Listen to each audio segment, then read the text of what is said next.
Halo, Assalamualaikum warahmatullahi wabarakatuh. Terima kasih untuk yang sudah datang ke channel aku. Kalau belum subscribe, tolong jangan lupa di subscribe, kemudian bunyikan lonceng, dan jangan lupa kasih like serta komentar biar aku makin semangat ya. Istri simpanan pria angkuh. Episode 148. Kita akan menikah. Pinggangnya lagi, tanya Arga. Iya Bi, jawab Nadira yang merubah posisinya menyamping. Arga mengulum senyumnya. Nadira begitu menikmati pijatan suaminya, mulai dari leher, punggung, hingga ke panggul. Matanya begitu mengantuk ketika menikmati pijatan suaminya. Pada akhirnya Nadira tertidur. Mata Nadira sudah terpejam kini terbuka lebar ketika merasakan tangan suaminya yang sedang bermain-main di tubuhnya. Habi lagi mau apa? Tanya Nadira. Mijat. Bi, kenapa mijat di sana? Bagian ini wajib dipijat agar memberikan jepitan yang lebih menggigit. Arga menjawab asal. Ini bukan mijat namanya. Lagian, mana mungkin bisa gigit? Sudah jelas nggak ada giginya, bantah Nadira. Matanya terpejam ketika tangan suaminya bermain-main di tempat yang begitu sangat disukainya tersebut. Arga tersenyum ketika istrinya mulai larut dalam permainan yang dilakukannya. Meskipun perut istrinya sudah besar seperti sekarang, namun ia tetap selalu menginginkan tubuh istrinya. Berbagai cara selalu dilakukannya agar bisa bercinta dengan istrinya setiap saat. Habi, Dira sudah ngantuk, ucap Nadira. Mana ada orang ngantuk yang bisa mendesah, sindir Arga. Itu karena Habi gangguin.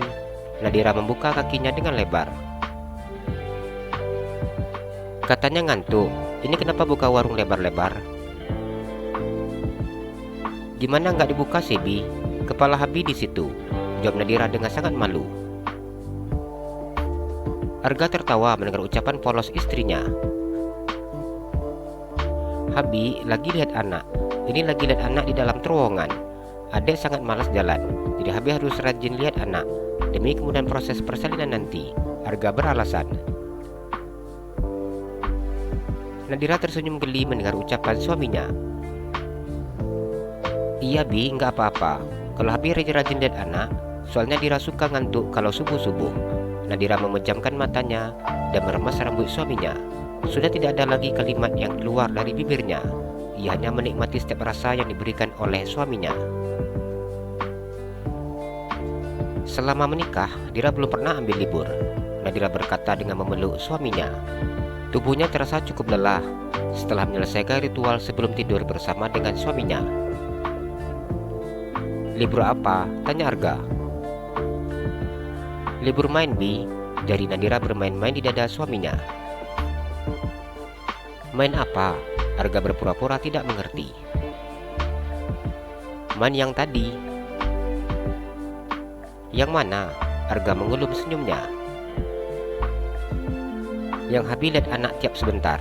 Nadira tersenyum genit. Masa sih? Arga mengulum senyumnya. Iya Bi. Selama 9 bulan ini gak ada lampu merah, jadi Habi jalan terus. Tapi bentar lagi Dira bakal libur panjang, 40 hari Bi, Dira tutup warung. Nadira tersenyum lebar, memperlihatkan deretan gigi putihnya. Nadira tidak sabar untuk melihat bagaimana bila suaminya selama 40 hari berpuasa. Arga menelan air ludahnya, pria itu tidak bisa membayangkan selama 40 hari berpuasa. Kenapa lama sekali, Dek? Arga memandang istrinya. Iya, Bi, segitu aturannya. Nadira tersenyum. Nanti Habi minta diskon ya, 90%. Mana ada Bi, apalagi 90%. Dira ngantuk, Dira mau tidur dulu. Nadira tersenyum dan mencium bibir suaminya. Mau lagi ya? Habi masih sanggup ini sayang. Arga tersenyum. Enggak Bi, Dira mau tidur. Habi kirain mau lagi. Bisa nggak tidur Dira sampai pagi? Habi suka lama. Nadira tersenyum dan menenggelamkan wajahnya di dada suaminya. Iswandi memegang tangan Lala. Ia tersenyum dan kemudian mencium punggung tangan gadis cantik tersebut. Jantungnya berdegup dengan sangat hebatnya ketika akan memperkenalkan gadis itu kepada keluarganya. Ini untuk pertama kalinya Iswandi memperkenalkan seorang gadis dengan mamanya. "Apa sudah siap?" tanya Iswandi. "Sudah Kanda," jawab Lala dengan tersenyum. "Siap nikah muda?" Iswandi mengulum senyumnya. "Apa kita menikah dalam waktu dekat ini Kanda?" Lala memandang Iswandi dengan jantung yang berdegup kencang. Iswandi menganggukkan kepalanya. "Apa Kanda yakin? Kita baru saja kenal. Menikah bukanlah sesuatu hal yang bisa dipermainkan. Menikah dengan terburu-buru tanpa mengenal lebih jauh, menurut Lala sangat tidak baik. Lala tidak ingin rumah tangganya bernasib sama seperti rumah tangga kedua orang tuanya yang berakhir dengan perpisahan." "Iya, kita baru kenal," jawab Iswandi. "Karena kita baru kenal, menurut Lala tidak usah terburu-buru Kanda. Kita jalani ini dulu dan lebih saling mengenal lagi sebelum memutuskan untuk naik ke pelaminan." Lala mengutarakan isi hatinya. "Untuk lebih mengenal, kita bisa lakukan setelah menikah. Tidak perlu pacaran sekarang. Pacaran setelah menikah pasti lebih asik, bahkan lebih nikmat, karena tidak ada larangan sama sekali untuk melakukan apapun." Iswandi tersenyum dan meyakinkan gadis cantik tersebut. Lala juga belum kenal sama keluarga Kanda. Begitu juga dengan Kanda yang belum kenal dengan keluarga Lala. Lala menundukkan kepalanya. "Apa pengen dikenalin sama keluarga Kanda?" tanya Iswandi. Dengan cepat Lala menganggukkan kepalanya. "Jadi mau ya nikah muda?" "Bila mendapat restu, mau Kanda," jawab Lala dengan malu-malu. Lala yakin tidak akan mau menolak bila mendapatkan restu dari keluarga Iswandi. Iswandi tersenyum ketika melihat jawaban Lala. "Kanda sudah memberitahukan tentang Dinda dengan keluarga Kanda," jelas Iswandi. "Kenapa buru-buru Kanda?" "Kanda tidak ingin bermain-main Dinda. Kanda ingin kita secepatnya menikah." Iswandi tersenyum dan mengusap pipi Lala. Ia sudah berencana untuk memperkenalkan Lala terlebih dahulu dengan keluarganya, dan kemudian Iswandi akan berkunjung ke rumah keluarga Lala untuk melamar. Lala diam memandang Iswandi. "Makan malam ini merupakan dinner pertama kita. Kanda juga akan memperkenalkan Dinda dengan keluarga Kanda, sayang," ucap Iswandi. Wajah Lala memucat seketika.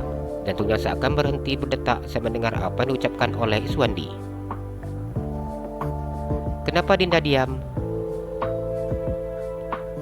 "Kanda serius?"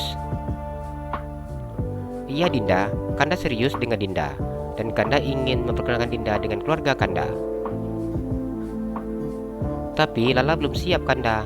Lala belum mempersiapkan diri untuk berjumpa dengan keluarga Kanda," jelas Iswandi. "Keluarga Kanda sangat santai, jadi tidak usah cemas." Iswandi memahami seperti apa perasaan Lala saat ini. Lala diam memandang Iswandi dengan memajukan bibirnya ke depan. Iswandi memejamkan matanya ketika melihat bibir kecil yang merah tersebut. Entah mengapa, dirinya begitu sangat ingin mencicipi bibir milik Lala. "Itu bibir jangan dimajuin Dinda." "Kenapa nggak boleh Kanda? Lala lagi mikir ini," ucap Lala. "Bibirnya biasa aja kalau lagi mikir," ucap Iswandi. Lala melipatkan bibirnya ke dalam ketika mendengar perintah pria yang sedang mengemudikan mobilnya.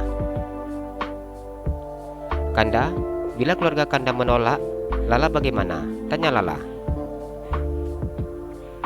"Pikirkan nanti aja," jawab Iswandi. Lala menganggukkan kepalanya. Siap tidak siap, dia harus siap dan berani untuk berjumpa dengan keluarga Iswandi. Sudah sampai Dinda, Iswandi tersenyum saat mobil yang dikemudikannya sampai di restoran yang menjadi tempat tujuannya. Lala sedikit tersenyum dan menganggukkan kepalanya. Ia memandang pria yang saat ini menatapnya. "Kenapa?" tanya Iswandi. Lala menggelengkan kepalanya. Jalan-jalan ke Pekanbaru, jangan lupa beli sepatu. Kalau kamu suka channel aku, please subscribe aku. Terima kasih.